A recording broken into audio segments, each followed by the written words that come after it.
गुरुजी सादर चरण स्पर्श। स्वागत। आज के फेसबुक लाइव कार्यक्रम में आप सभी का हार्दिक स्वागत है। आज का प्रश्न गुरुजी निरंजन उपाध्याय अमृतसर पंजाब से प्रश्न किया है। सादर चरण स्पर्श गुरुजी, वर्तमान भारतीय प्रिंट एवं इलेक्ट्रॉनिक मीडिया के कार्य नीति एवं कार्य प्रणाली कैसी हो, मार्गदर्शन करने की कृपा करें। गुरुजी, अक्सर देखा गया है कि जितने भी प्रिंट मीडिया या न्यूज़ चैनल हैं वो एक विशेष पार्टी जो भी उस समय करंट में होती है, जनरली उन्हीं को वो लोग फॉलो करते हैं, उनकी अच्छाइयों का गुणगान करते हैं और सब अच्छी बातें या कई बार जो बतानी होती है समाज को वो बातें भी वो लोग नहीं बताते हैं। तो इस पर गुरुजी किस तरीके का प्रिंट मीडिया होना चाहिए और किस तरीके से इसका कार्य है, इस पर जरा आप जरूर।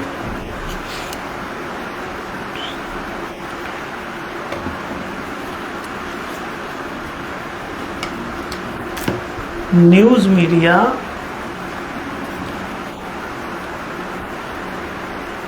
शासन की पूरी जो संरचना है उसका एक अंग है। शासन किसी भी राष्ट्र का मौलिक रूप से उसके 3 अंग होते हैं: विधायिका, मंत्रिका, न्यायिका। मतलब विधान परिषद, मंत्रि परिषद और न्याय परिषद भी कह सकते हो। संसद जो चुनते हो आप या विधानसभा स्टेट्स में चुनते हो वही विधायिका है, और इसके पश्चात उसमें से जो मंत्रिमंडल का गठन किया जाता है वही मंत्रिपरिषद है, उसे मंत्रिका भी कह सकते हो। तो विधायिका के बाद ये मंत्रिका है। न्यायिका कौन है? जो ये नियम नीति जो इनके द्वारा बनाए जा रहे हैं, विधायिका के द्वारा जो विधान, कानून, नियम बनाए गए, मंत्रिका की जो नीतियां हैं उनके अनुकूल कोई काम हो रहा है या नहीं हो रहा है समाज में, ये देखना न्यायपालिका का काम है। तो इनफैक्ट वो न्यायपालिका ना होकर न्यायकारिका समझें उसको, न्यायालय कहते हैं उसको। तो कोई भी व्यक्ति उपलब्ध विधानों और नीतियों के अनुरूप उसके साथ व्यवहार हो रहा कि नहीं हो रहा, ये अपने न्यायालय में जाके वो इसकी मांग कर सकता है, बात कर सकता है। अगर वैसी अनुरूपता नहीं है तो वहाँ से वो फैसले ले सकता है अपने पक्ष में। ये तीनों वास्तव में क्रमबद्ध हैं: विधान बनाना, मंत्रणा या परामर्श देना मंत्रिमंडल का, और विधायिका के द्वारा विधान बनाया जाता है। तो विधायिका द्वारा जो विधान बनाया गया और मंत्रिका जो द्वारा जो नीतियां बनाई गई, न्यायालय उसी के अनुरूप निर्णय देता है।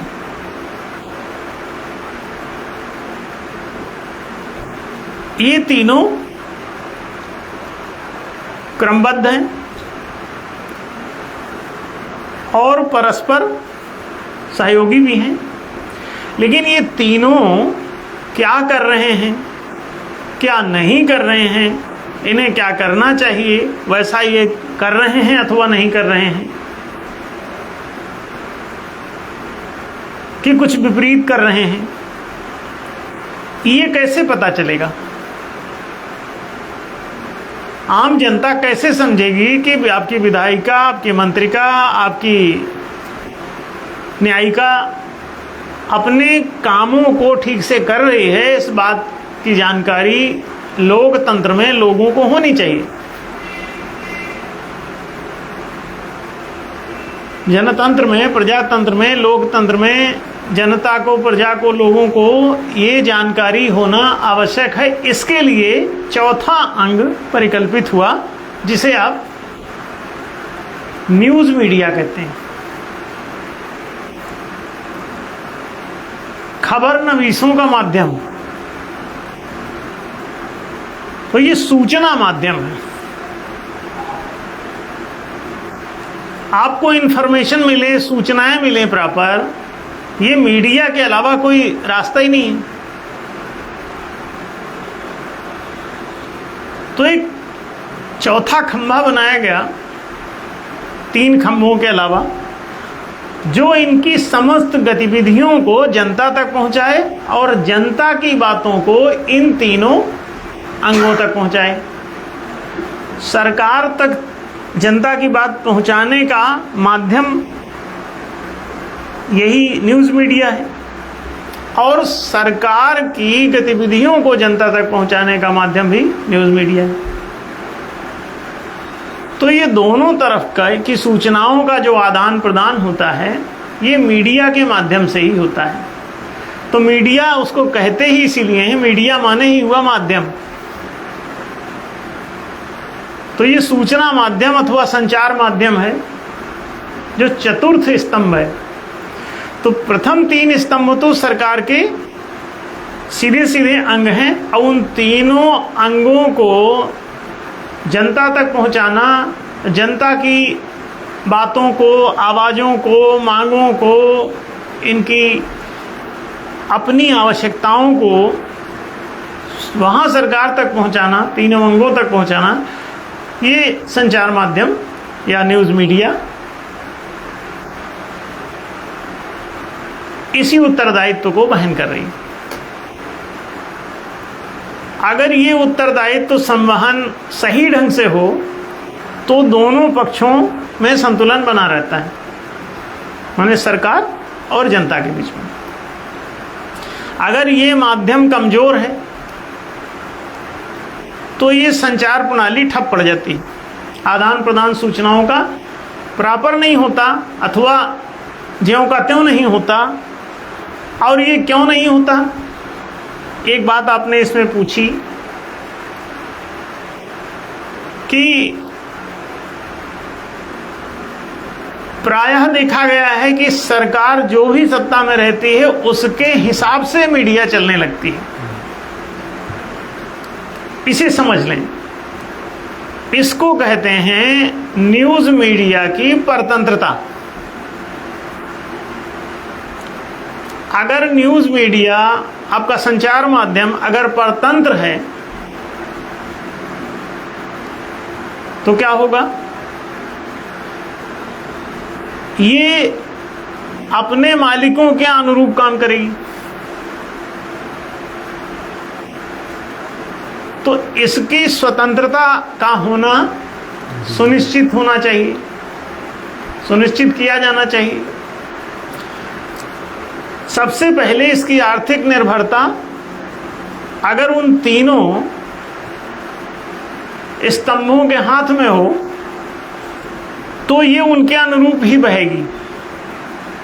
तो सबसे पहले तो न्यूज़ मीडिया का आपको आर्थिक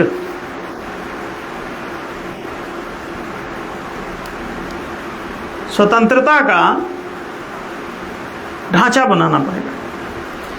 आर्थिक रूप से जो परतंत्र है वो कभी कोई सही बात नहीं कर सकता, इससे उसके आर्थिक स्रोत टूटने लगेंगे और वो चुप हो जाएगा। तो उन तीनों को भी स्वतंत्र होना चाहिए। अगर वो तीनों भी किसी के अधीन हैं तो वहां भी प्रॉब्लम आएगा। इसमें यह है कि टोटल बजट का यदि 1% इन सभी को दिया जाए, चारों खंभों को, तो ये चारों की आर्थिक स्वतंत्रता सुनिश्चित हो जाएगी। विधायिका की 1% अगर बजट राशि हो तो विधायिका स्वतंत्र हो जाएगी। मंत्रिका की भी अगर 1% बजट राशि हो, और 1% समान साधारण मत समझना, वो बहुत ज्यादा होती है, लाखों करोड़ों में हो सकती है। तो इसलिए 1% बजट विधायिका का, 1% बजट मंत्रिमंडल का, 1% बजट न्यायालय का। तो विधायिका, मंत्रिका, न्यायिका के 3% और चौथा प्रतिशत किसके लिए? न्यूज़ मीडिया के लिए। तो मीडिया का भाग कितना? 1%। कितना? जितना न्यायालय का, कितना? जितना विधायिका का, कितना? जितना मंत्रिमंडल का। तो विधायिका, मंत्रिका और न्यायिका के समतुल्य ही 1% राशि अगर इनके खाते में ऑटोमेटिकली जमा हो जाया करे एज पर बजट, तो किसी सरकार के अधीन ये हैं ही नहीं। अब इसका जो खुद का बोर्ड होगा उसके खाते में चला जाएगा। सूचना बोर्ड, जो सूचना माध्यम का जो एक बोर्ड बना दे संस्था, उसका बैंक अकाउंट होगा, उसमें 1% राशि अपने आप, न इनको कुछ मांगना है न उनको अलग से कोई अप्रूवल देना है। ये स्थायी वितरण की व्यवस्था यदि लागू हो और ये संवैधानिक हो, सरकारों के हाथ में नहीं, संविधान के हाथ में हो, संविधान में ये लिखा हुआ हो, अभी नहीं लिखा हुआ है। दुनिया के किसी संविधान में न्यूज़ मीडिया के लिए कोई प्रतिशत का निर्धारण बजट में नहीं है। तो पूरी दुनिया की ही न्यूज़ मीडिया परतंत्र है आर्थिक रूप से। अगर मीडिया का संचालन उसे 1% राशि से हो तो ये जितना तेल भरो उतनी कलम चलेगी का सिद्धांत खत्म हो जाएगा। तेल अगर इसमें अपना खुद का भरा हुआ हो, पहले से नई रिफिल इसमें हर साल लग जाती हो, तो इसमें अलग से सिक्का डालने की जरूरत नहीं होगी। तो ये कलम जो है बिकाऊ नहीं रहेगी। ये बात समझ रहे हैं? अगर ये परतंत्र है या अपने से पैसा बटोर करके अपने को चलाने के लिए कॉमर्शियलाइज्ड हो गई, या तो सरकार के अधीन और या फिर व्यापार के अधीन, तो कॉमर्शियल मीडिया आपको सही बात क्यों पहुंचाएगी? उसको तो जिससे फायदा होगा उसी की बात करेगी, वो उसकी बात करेगी। आपसे उसको, जनता से तो उसको कुछ मिलना नहीं, तो जनहित की बात वो मीडिया क्यों करेगी? आज कोई भी मीडिया जनहित की बात नहीं करती, ना कोई पत्रकार। क्यों? वो दोनों गुलाम हैं, या तो सरकार के या फिर वाणिज्य के, व्यापार के। तो सरकार ने अगर गुलाम बनाया तो भी वही समस्या आएगी, और बनियों ने गुलाम बना लिया तो भी वही समस्या आएगी। मतलब गुलामी उसकी स्थिर हो गई।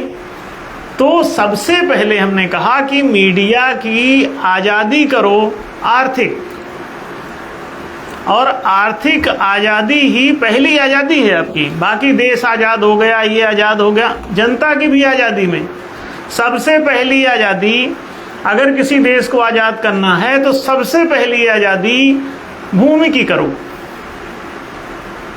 भूमि की स्वतंत्रता, फिर मुद्रा की स्वतंत्रता, फिर राजकोष की स्वतंत्रता, फिर उसके बाद एक समाज कोष भी बनता है, मठ मंदिर गुरुद्वारों चर्चों का, ये भी गुलाम बना लिए जाते हैं। तो इसकी स्वतंत्रता, हर मठ मंदिर उसके अपने ट्रस्ट के हिसाब से चलने दो। और पांचवा जो है वो संविधान की स्वतंत्रता है, विधान स्वतंत्र।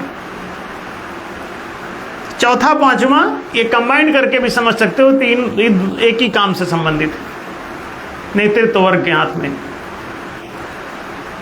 तो मंदिर की स्वतंत्रता और विधान की स्वतंत्रता, ये दोनों एक ही आदमी से संबंधित हैं, नेतृत्व वर्ग से, एक ही वर्ग से संबंधित। राजकोष भी एक विशेष वर्ग से संबंधित है और मुद्रा भी एक विशेष वर्ग से संबंधित है, वाणिज्यिक। राजकर्मियों से संबंधित है राजकोष। मंदिर संबद्ध है नेतृत्व वर्ग से, पुरोहित वर्ग से, साधु महात्मा संत, सब जो गुरुडम है जो। तो इन चारों को आजाद करो, भूमि को आजाद करो, मुद्रा को आजाद करो और राजकोष को आजाद करो, और मंदिर को भी आजाद करो, सामाजिक संस्थाओं को आजाद करो। सरकार के नियंत्रण में अगर सामाजिक संस्थाएं चल रही हैं तो ये कभी कोई सही काम नहीं कर पाएंगे। तो सरकारी नियंत्रण इस पे समाप्त होना चाहिए।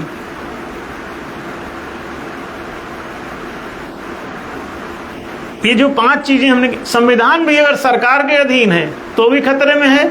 संविधान की स्वतंत्रता के लिए आपको महालोकतंत्र द्वादश मताधिकार लागू करना पड़ेगा, संविधान आजाद हो जाएगा।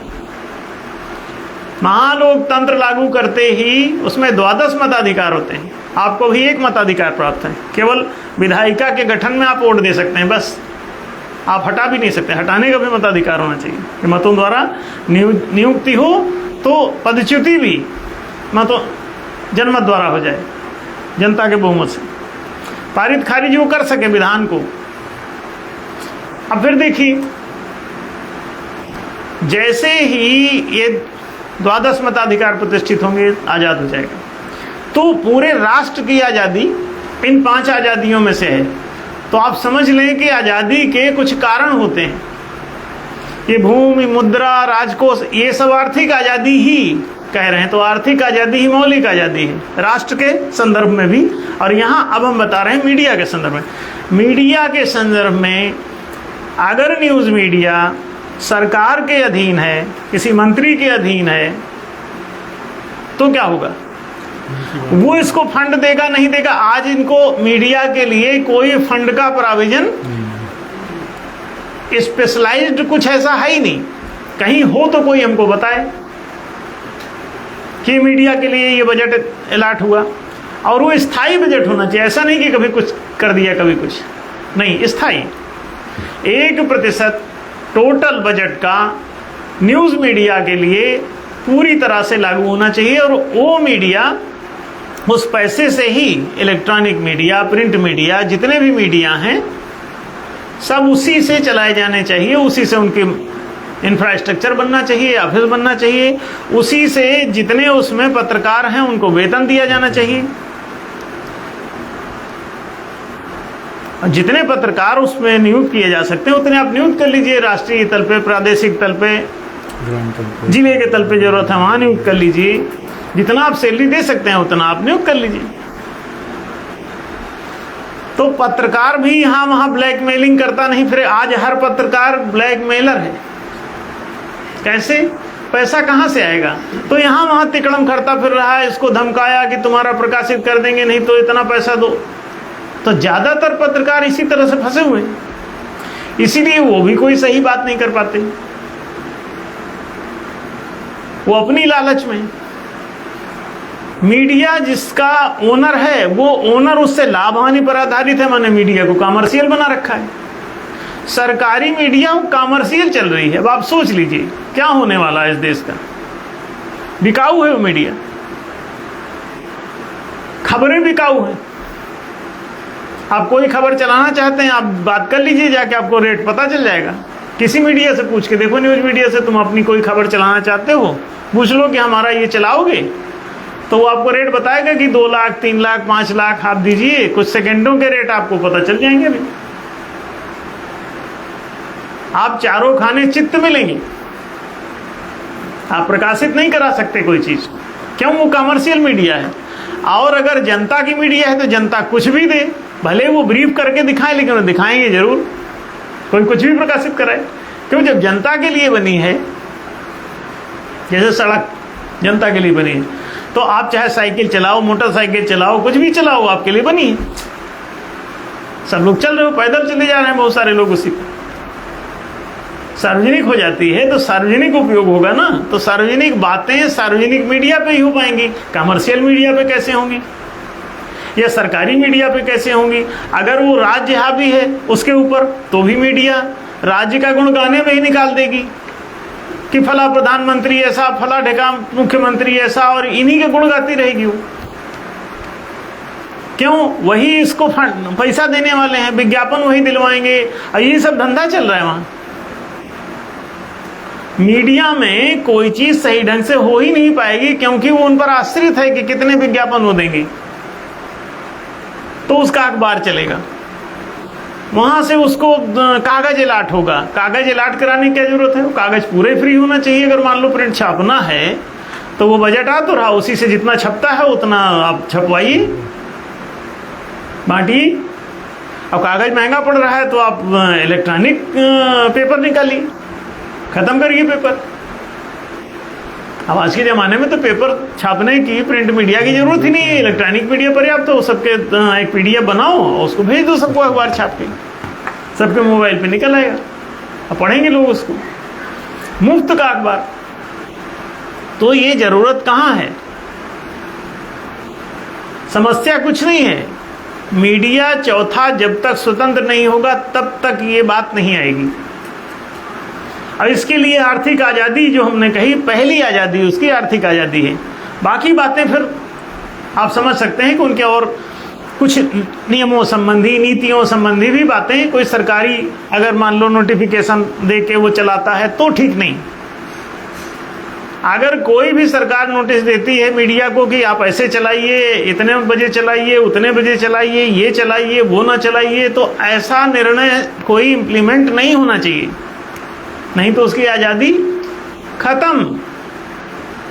जब स्टैंडिंग रूल आ गया कि आप ये दिखाएंगे, ये नहीं दिखाएंगे, तो क्या होगा? आप ज़्यादा से ज़्यादा उस खबर में ABCD लिख सकते हैं, A grade, B grade, C grade, 3 grade बहुत है।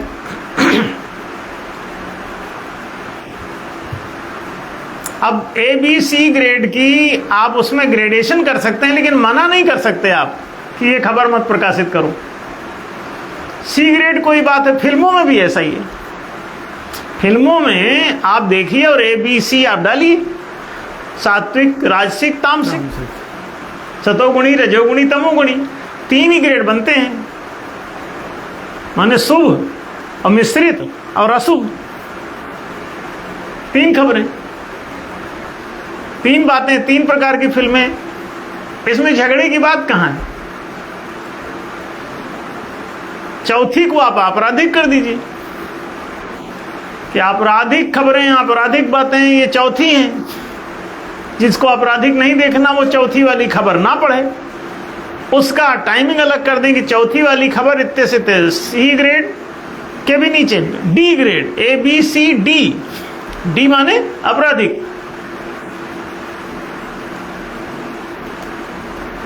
तो आप जितनी आपराधिक खबरें हैं उनको आप चौथा बना दीजिए, और जो हाई ग्रेड की उच्च स्तरीय खबरें हैं उनको उसमें सब्जेक्ट मैटर के हिसाब से आप सेटल कर दीजिए। मीडिया में आप कुछ भी उटपटांग दिखाते रहें, ये उचित नहीं। ग्रेडेशन दीजिए, ग्रेडिंग कर दीजिए, खबरों की ग्रेडिंग कर दीजिए। आप जो उस पर कार्यक्रम दिखाए जाते हैं, कार्यक्रमों की ग्रेडिंग कर दीजिए। कोई फिल्में दिखाई जाती हैं, अगर उस मीडिया पे लोगों के सोच समझ और सांस्कृतिक कारणों से, तो उसका भी ABC होना चाहिए। अब आदमी A देखना है तो A देखेगा, B देखना है B देखेगा। चैनल भी इनके अलग कर दीजिए कि A ग्रेड का चैनल, B ग्रेड का चैनल, C ग्रेड का चैनल, और D ग्रेड सारे अपराधी उसमें जुटे हुए हैं। तो जिसको जो चैनल ऑन करना होगा ऑन कर लेगा, और चैनल अच्छी छोड़िए उनके ऊपर। तो ये कोई शिकायत ही नहीं कर पाएंगे कि हमको खराब खराब चीज दिखाई जा रही, हम परिवार के साथ देख नहीं पा रहे हैं। तुम पागल हो, उस चैनल को ऑन क्यों करते हो? तो ABC ग्रेड के चैनल, ABC ग्रेड की टाकीजें बना दो।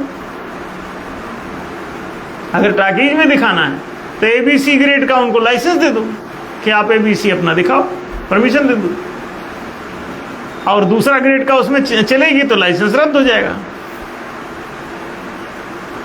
बात खत्म, झगड़े की कहाँ बात है? ये तो समाज में सबकी वैरायटी है, उस वैरायटी के हिसाब से लोगों को आप अवसर दीजिए, इसमें क्या तकलीफ? जो सात्विक और राजसिक चीजें, सात्विक चीजें होती हैं डिवाइन, दिव्य गुणों वाली, सात्विक गुणों वाली, और जो रजोगुणी चीजें हैं वो मानवीय होती हैं, और जो तमोगुणी चीजें हैं वो तामसिक होती हैं, वो दूषित होती हैं। तो उनको आप C ग्रेड में डाल दीजिए, और जो बहुत आपराधिक और दूषित हैं उनको आप D ग्रेड में डाल दीजिए, वो बहिष्कार हैं, उनको त्रिगुणातीत कर दीजिए।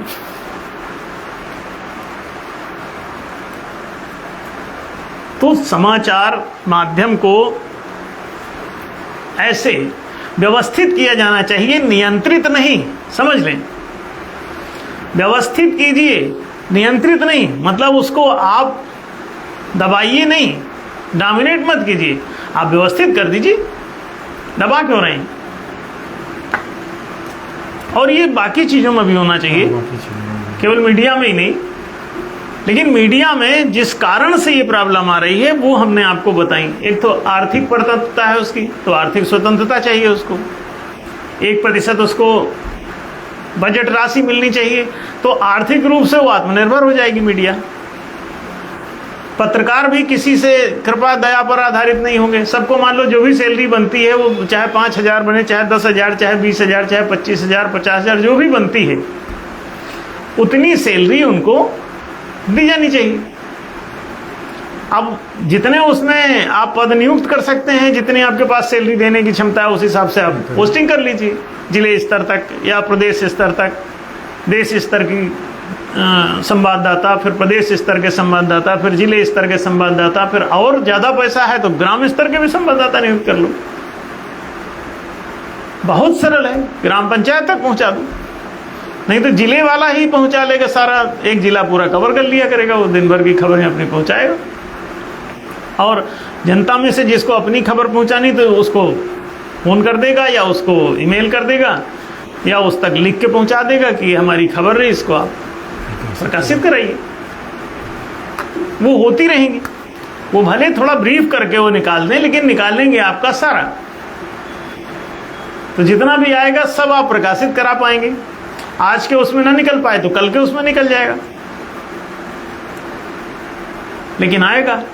तो जनता की बातें वहां जाएं और सरकार की बातें जनता तक आए। सरकार ने क्या कहा उसको छापो, तो सरकार जो कह रही है उसका एक पेज कर दो, जनता जो कह रही है उसका दूसरा पेज कर दो। तो जनता की खबरें और सरकार की खबरें, और उसमें सरकार वाले में वो तीनों का, विधायिका, मंत्रिका, न्यायिका की क्या खबरें हो रोज प्रकाशित करिए, लोग रोज जाने कि क्या फैसला हुआ, क्या किस विषय में क्या घटना घटी, क्या नियम बना, क्या नीति बनी, वो प्रकाशित करिए रोज। कहीं कुछ आपको पता ही नहीं चलता ज्यादा,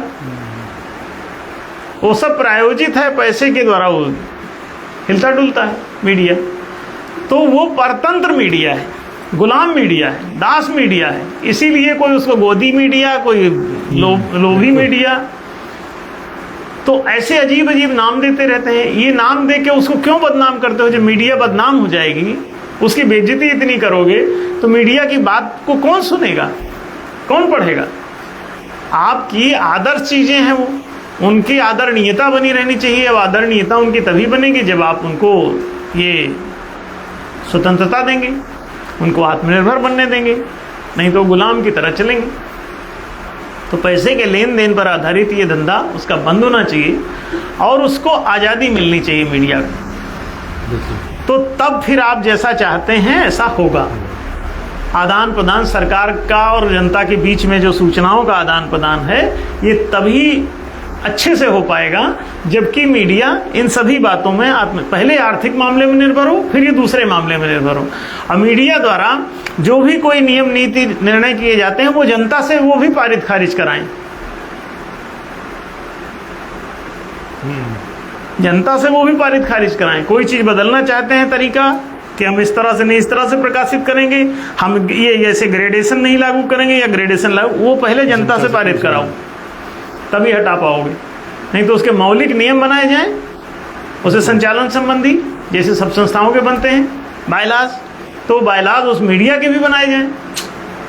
जो भी मीडिया बोर्ड हो वो बायलाज उसका बनाया, उस पर उसी के खाते में सब पैसा डाला जाए, और सबको सैलरी दे बराबर, और जनता से पारित खारिज कराए अपने नियमों को। अपना जो बायलाज बनाए उसमें जो भी सुधार परिवर्तन करना चाहता है वो जनता से अप्रूवल ले, माने बहुमत कराए। अब बहुमत ना मिले तो परिवर्तन ना करे। तो ये मीडिया का स्टेटस हमने बताया आपको, हर तरह से स्वतंत्र हो जाएगी तो सारे राष्ट्र का जीवन धन्य हो जाएगा। बात स्पष्ट हुई होगी संजय जी? धन्यवाद गुरुजी, हम लोग को स्पष्ट हो गई होगी ये बात क्लियर। तो आप सभी से अनुरोध है कि इस वीडियो को ज़्यादा से ज़्यादा शेयर करें, और कोई इसमें आपकी कोई क्वेरी हो तो कमेंट बॉक्स में लिखें। आप सभी का धन्यवाद, नमस्कार।